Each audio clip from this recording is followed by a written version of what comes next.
এর এগেইনস্টে ব্যবস্থা হওয়া উচিত, একে আগে গ্রেপ্তার করা উচিত। ধন্যবাদ মহুয়া মৈত্র এই চরম সত্যি কথাটা বলে দেওয়ার জন্য যে জুডিশিয়ারির কিন্তু কোথাও একটা অগ্নি পরীক্ষা রয়েছে।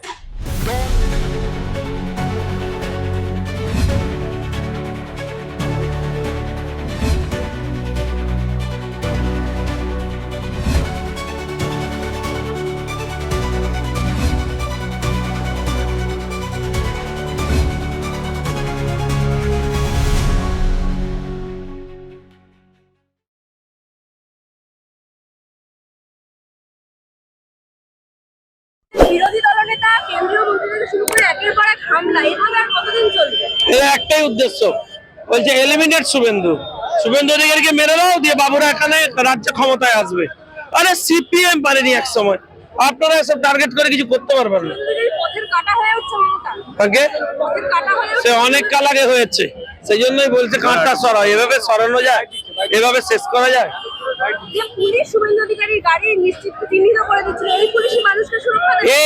আগে বারুইপুরের এসপি ছিল, আগেও চেষ্টা করেছে। এর ডিটেল ডকুমেন্ট হাইকোর্টে আছে, মঙ্গলবার দিন দাদা যাবে কোর্টে, উত্তর দেবেন। এর এগেইনস্টে ব্যবস্থা হওয়া উচিত, একে আগে গ্রেপ্তার করা উচিত। সেদিন যেভাবে দেখলাম মমতা ব্যানার্জিকে ফাইল নিয়ে বেরিয়ে আসতে, তারপর উনি কালকে বলছেন উনি যা করেছেন বেশ করেছেন, কোনো অন্যায় করেননি, চাইলে আরো 100 বার তিনি এই কাজ করবেন। হ্যাঁ, তো মমতা বন্দ্যোপাধ্যায় তো ভুল কথা কিছু বলছেন না। উনি কয়লা চুরির বিরুদ্ধে যে তদন্ত এবং প্রমাণ সংগ্রহ করছিল ইডি, এই আইপ্যাক এবং প্রতীক জৈনের অফিস থেকে, বাড়ি থেকে, সেখান থেকে তদন্তের তথ্য প্রমাণ উনি চুরি করেছেন, যা গর্হিত অপরাধ ভারতীয় আইনে। মমতা বন্দ্যোপাধ্যায় কি করেছেন? চুরি। তো একজন তৃণমূল নেত্রী বলছেন যে এটাই আমি বারবার করব, তা চোরেরা কি করে? উনি ওনার চুরির পরম্পরা বজায় রাখবার জন্য এর থেকে সততার সঙ্গে আর কি বলতে পারেন? পশ্চিমবঙ্গের মানুষের আর কি দেখতে বাকি থাকে, আর কি শুনতে বাকি থাকে? চুরি করেছেন অবৈধভাবে। প্রথম কথা, ওইভাবে উনি কেন কেউই যেতে পারেন না, তৃণমূল নেত্রীও যেতে পারে না, কোনো মানুষ যেতে পারে না, মুখ্যমন্ত্রী যেতে পারে না, প্রধানমন্ত্রী যেতে পারে না, যখন একটা স্বায়ত্ত শাসনে চলা একটা স্বাধীন ইনভেস্টিগেটিং এজেন্সি কোর্টের নির্দেশে যে তদন্ত হচ্ছে, যেখানে কয়লার টাকা ঘোটালা হয়েছে এবং প্রমাণ পাওয়া গেছে যে স্পষ্টভাবে যে পিএমএলএ অ্যাক্টে অনুযায়ী এই প্রতীক জৈন এবং আইপ্যাকের অফিসে তারা হানা দিয়েছিল। মমতা বন্দ্যোপাধ্যায় সেটাকে ঢাকবার জন্য ওই তথ্য প্রমাণ লোপাট করলেন কি কারণের জায়গা? এর আগে উনি পার্থ চট্টোপাধ্যায়কে যখন ইডি ইনভেস্টিগেট করছিল বা গ্রেপ্তার করতে গেছিল, তিনি বাঁচাতে গেছিলেন না? পার্থ চট্টোপাধ্যায়ের সময় বাঁচাতে যাননি, অনুব্রত মণ্ডলের সময় বাঁচাতে যাননি, বা চালচোর জ্যোতিপ্রিয় মল্লিকের সময় বাঁচাতে যাননি। কারেক্ট? তার কারণ এখানে নিশ্চয়ই তার প্রাণভ্রমরা লুকিয়ে রয়েছে। নিশ্চয়ই যে ফাইল আর ল্যাপটপ নিয়ে বেরিয়ে এলেন বেআইনি ভাবে, যার জন্য জেল হওয়া উচিত, শুধু তিনি না, তার সঙ্গে যে যে সরকারি অফিসাররা গিয়েছিলেন, আইপিএস অফিসাররা গিয়েছিলেন, পুলিশ কমিশনার থেকে শুরু করে এবং চিফ সেক্রেটারি অব্দি, তারা যে কাজটা করেছেন, তারা চোরেদের পক্ষ নেওয়ার কাজ করেছেন এবং মানুষের বিরোধিতার কাজ করেছেন এবং আইনকে বুড়ো আঙুল দেখিয়েছেন। কোর্ট যদি এর বিরুদ্ধে কড়া বন্দোবস্ত না নেয়, এই তথ্য প্রমাণ, দুর্নীতির তথ্য প্রমাণ যারা চুরি করে নিয়ে চলে গেলেন, তাদের মধ্যে মমতা বন্দ্যোপাধ্যায় মুখ্যমন্ত্রী বা তৃণমূল নেত্রী পড়েন, যে কেউ বা সরকারি অফিসাররা, আইপিএস অফিসাররা বা আইএস অফিসাররা, যারাই পড়েছেন, যারাই গেছেন, তারা আইনকে বুড়ো আঙুল দিয়ে দেখিয়েছেন। যদি বারবার কেউ আইনকে বুড়ো আঙুল দেখিয়ে দেয়, তাহলে আইনের সম্পর্কে মানুষের যে শ্রদ্ধা, যে ভয়, সেটা কিন্তু নষ্ট হয়ে যাবে। প্রত্যেকটা মানুষ তাহলে এইভাবেই মমতা বন্দ্যোপাধ্যায়ের অনুপ্রেরণায় একই পদ্ধতিতে চুরি করবে। দেখুন, এই সরকার হাইকোর্ট, সুপ্রিম কোর্ট, ডিএ মামলা বলুন, বাকি যে কোনো বিষয় বলুন, যা যা নির্দেশ দেয় মানে না, এবং সাধারণ মানুষ দেখছেন যে তাদের গ্রেপ্তারও করছেন না, আবার কোর্ট নির্দেশ দিয়ে। তো অর্থাৎ কি, হাইকোর্টের রায়, সুপ্রিম কোর্টের রায়, তাদেরকে না মানার ক্ষেত্রে মানুষকে উস্কানি দিচ্ছেন। এই দেখো, তৃণমূল করলে হাইকোর্টের রায়, সুপ্রিম কোর্টের রায়, সেটাকে বুড়ো আঙুল দেখালে জেল হয় না, কিচ্ছু হয় না। এই প্রবণতাতে, এই অপরাধকে যেভাবে তৃণমূল প্রশ্রয় দিচ্ছে, এবং সম্মানীয় হাইকোর্ট এবং সুপ্রিম কোর্ট যতক্ষণ না এদের শাস্তি দিচ্ছেন ওই ঘটনাগুলোতে, আমি শুধু এইটা নিয়ে বলছি না, ততক্ষণ কিন্তু এই প্রবণতা মানুষের জীবনকে বিদ্ধ করবে এবং মানুষও অপরাধ প্রবণ হয়ে যাবেন। নালে খুলে আম অপরাধ করবার জন্য বাকিরা যেমন তৃণমূল জয়েন করে চোরেরা নেতামন্ত্রী হয়ে গেছেন, বাকিরাও খুন করবে না, তৃণমূলের ঝান্ডা হাতে নিয়ে নেবেন, বলবেন তৃণমূল হলে তো কোর্ট গ্রেপ্তারও করে না, কোর্ট তো আইন না মানলে কিছু বলে না, না হলে এতগুলো নির্দেশ এসছে সুপ্রিম কোর্ট থেকে, হাইকোর্ট থেকে, কতগুলো মানছে এরা, তারপরেও কোর্ট ব্যবস্থা নেননি। আমাদের মনে হয় যে কড়া ভাবে যে বিচার বা হবার কথা ছিল কালকে এই ফাইল চুরি নিয়ে, সেটা 14 তারিখে সম্মানীয় বিচারপতি রেখেছেন। আমার নিজের মনে হয় যে ভারতীয় গণতন্ত্রকে মজবুত করতে, ভারতীয় আইন জুডিশিয়াল সিস্টেমকে মজবুত করবার জন্য যারা দোষী, যারা বেআইনি ভাবে ঢুকেছিলেন, তিনি যেই হন না কেন, যারাই হন না কেন, তাদের বিরুদ্ধে যদি কড়া বন্দোবস্ত যদি না নেন, তাহলে পশ্চিমবঙ্গের মানুষ, ভারতবর্ষের মানুষ কিন্তু বিশ্বাস করতে বাধ্য হবে যে আইন নিয়ে যা খুশি তাই করা যায়, তৃণমূল করলে, অন্যায় করলে ছাড় পাওয়া যায়। আমার মনে হয় যে আমার দেশের আইনকে আমার দেশের সম্মানীয় বিচারপতিরা সঠিক মর্যাদায় রাখবেন, এবং যারা কয়লা চুরির তদন্তকে অন্যদিকে ঘোরাবার চেষ্টা করছেন, ফাইল চুরি করছেন, তাদের বিরুদ্ধে কড়া বন্দোবস্ত নেবেন। মানে এটা দেখলাম যে তৃণমূলের লিগাল সেলের একাধিক আইনজীবী সেখানে উপস্থিত ছিলেন, চন্দ্রিমা ভট্টাচার্য তিনি উপস্থিত ছিলেন। যে বিশৃঙ্খল পরিস্থিতি সৃষ্টি হয়েছিল কোর্টরুমে, সেটা কি উদ্দেশ্য প্রণোদিত ভাবে খুব স্বাভাবিক, এটা তো বরাবরই করে, এটা তো নতুন কোনো কথাবার্তা নয়। যখনই চোর জোচ্চোরের শাস্তি ঘোষিত হবে, সেই বিচারকদের এগেনস্টে পোস্টার মারা, তাদেরকে নিয়ে কটু কথাবার্তা বলা, সম্মানীয় প্রাক্তন বিচারপতি অভিজিৎ গাঙ্গুলি তার নামে এরকম খারাপ কথা বলেছে যখন তিনি চোর ধরবার নিদান দিয়েছিলেন। অমৃতা দেবী, সম্মানীয় বিচারপতি বা অন্যান্যরা তাদের নামে পোস্টার মারা, গালাগাল দেওয়া, পরিবারকে তছনছ করার কথা বলেননি। আমার মনে হয় জুডিশিয়ারির কিন্তু কোথাও একটা অগ্নি পরীক্ষা রয়েছে।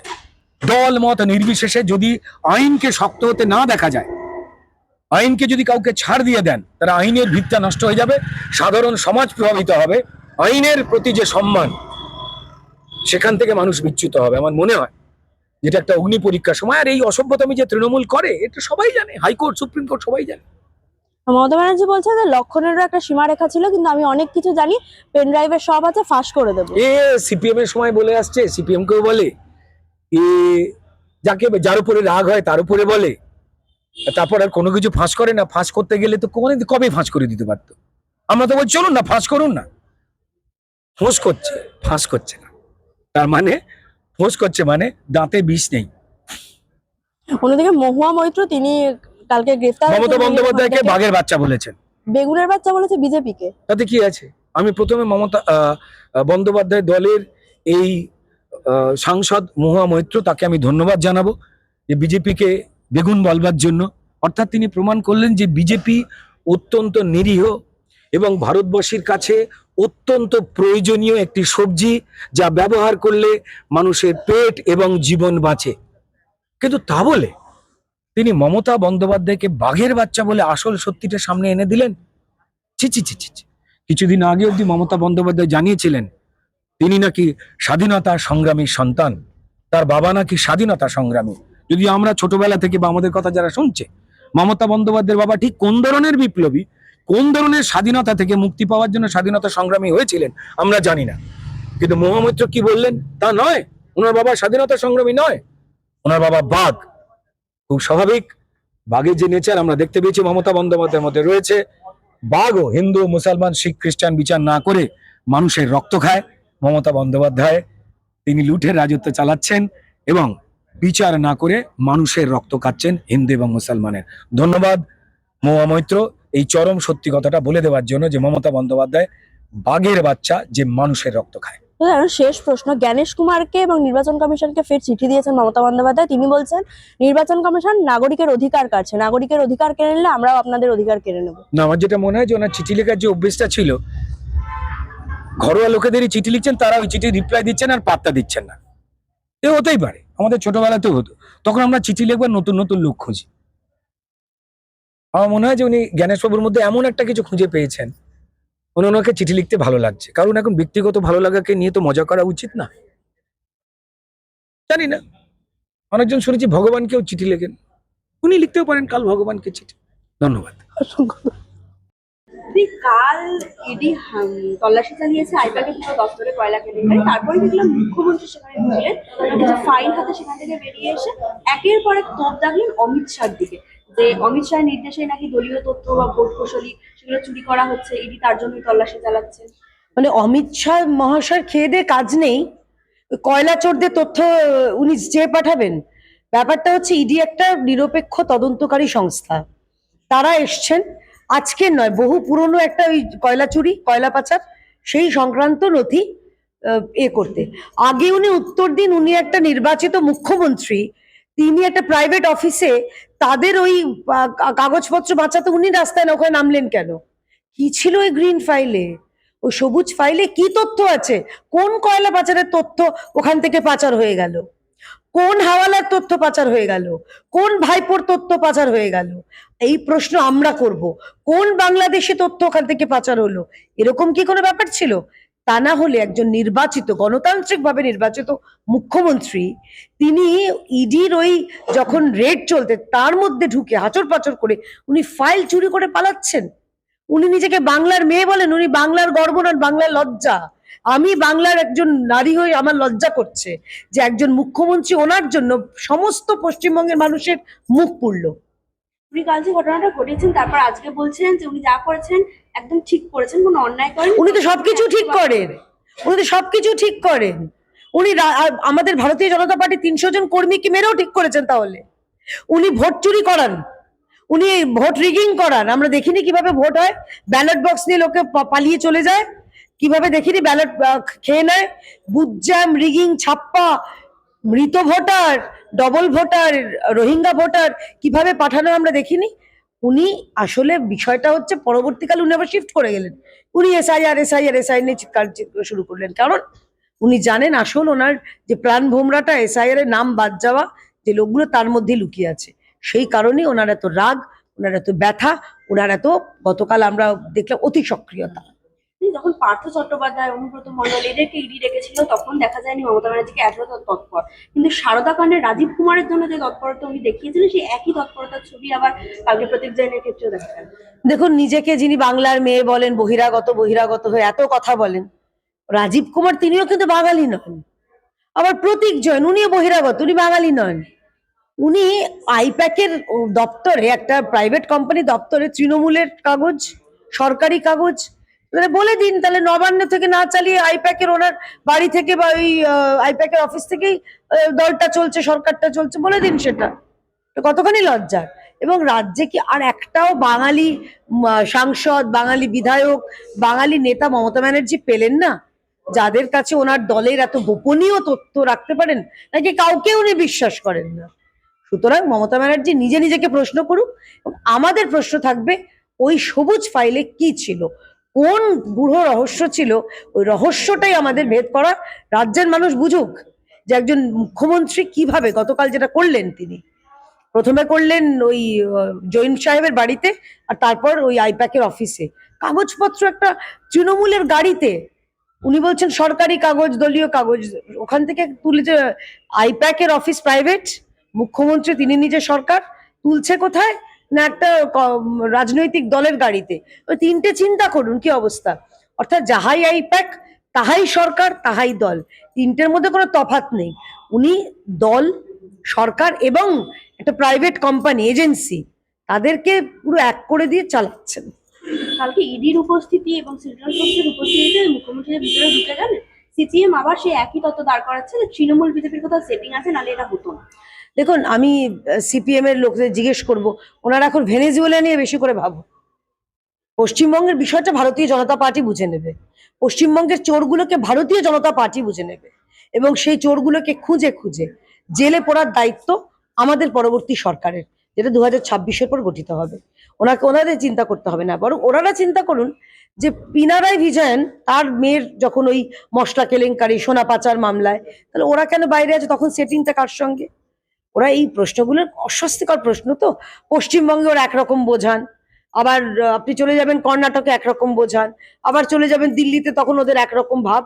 বহুরূপী দেখেছি, আর এই বঙ্গে আমরা বামেদের দেখছি। কালকের যে ঘটনা, উনি তখন বলছেন যে আমাকে আঘাত করলে আমার পুনর্জন্ম হয়। কালকেও আমি সেটাই ভাবছিলাম যে আমার আবার পুনর্জন্ম হলো। ভালো তো, উনি বারে বারে অনেক রকম ভাবে জন্ম নিন। উনি জন্ম নিয়ে আরো নতুন করে দেখুন কিভাবে সরকার চালাবে ভারতীয় জনতা পার্টি। উনি ফিনিক্সের মতন দেখুন, উনি উঠতে উঠতে উঠতে উঠতে গিয়ে দেখুন ভারতীয় জনতা পার্টি পশ্চিমবঙ্গকে হৃত গৌরব কিভাবে ফিরিয়ে দেন, সেটা ওনারা দেখুন।